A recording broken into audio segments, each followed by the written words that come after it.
Good evening. It's Tuesday, and we actually had a normal week of football where COVID didn't get in the way. Now, last night we had a pretty good game between the Ravens and the Browns. So today we're going to talk about that game as well as another kind of interesting thing to talk about, I guess. So, are you ready to get your fix? Well, let's start with that Ravens and Browns game. 7-5 Ravens taking on the 9-3 Browns in a divisional matchup.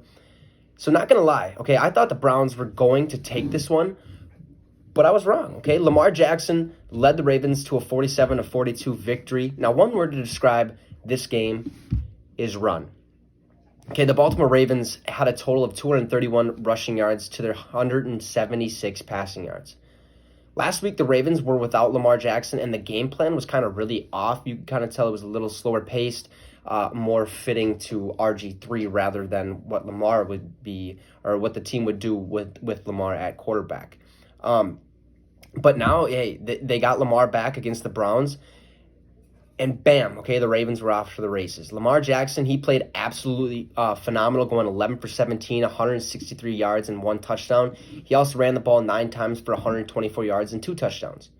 Okay, this is the Lamar Jackson we all know, and yet he's the first quarterback since Michael Vick that every time he puts on a show, you don't get sick of it, and it always puts you in awe. Like, wow, how did he do that? Like, you don't see these types of runs consistently from a quarterback. We've seen it with RG3, or we got a glimpse with RG3 when he was in Washington, but hey, he tore his ACL, and now he's not the same. So we're hoping that doesn't happen. I don't wish that upon anybody, but Lamar is the closest thing to Michael Vick, and I think Michael Vick was a little bit better because Michael could actually pass a little bit more efficient than Lamar. But, the way Lamar runs the ball and kind of makes the defender, how he makes the defenders miss is so special, and we really haven't gotten to experience something that's even close to that besides when Michael Vick was in the league. Like, yeah, we've had, quarterbacks who can run the ball really well and have speed.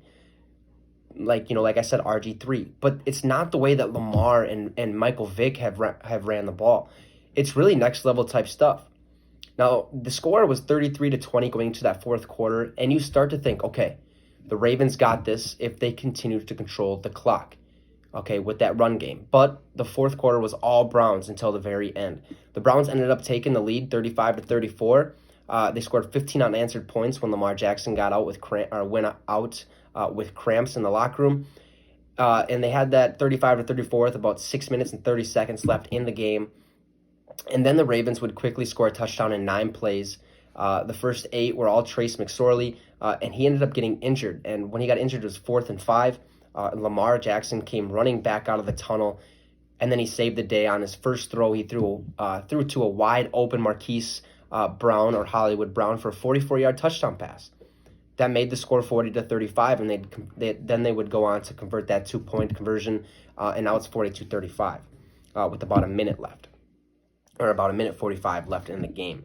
So the end of this game was really a shootout because right after the Ravens took that lead, the Browns came right back and answered the touchdown of their own by Kareem Hunt.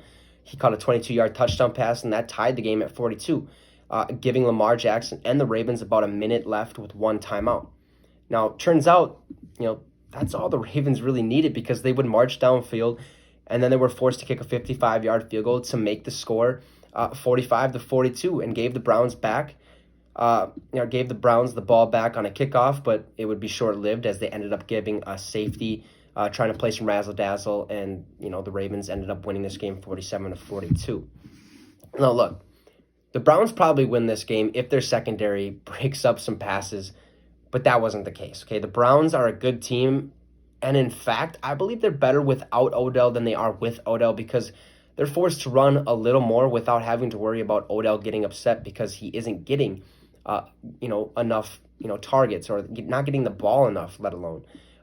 This is going to be a close race, but honestly, if the Ravens and the Browns win out, I think they're both going to be in the playoffs along with their other division rival, the Pittsburgh Steelers.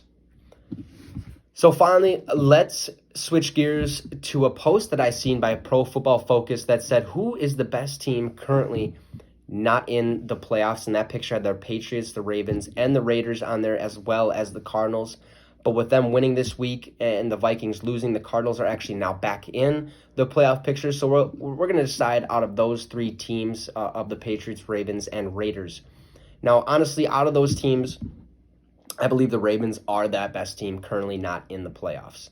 When healthy, this team is going to be tough to beat. Now, the one thing that I think is holding them back from even being, a little bit better is their passing game. Okay, we all know that they can run the ball just fine, but if anybody stops them from running the ball, they're easy to beat. Okay, look, the Ravens are good, okay, but they have a lot of flaws that they need to fix in order to be better, in order to win some playoff games.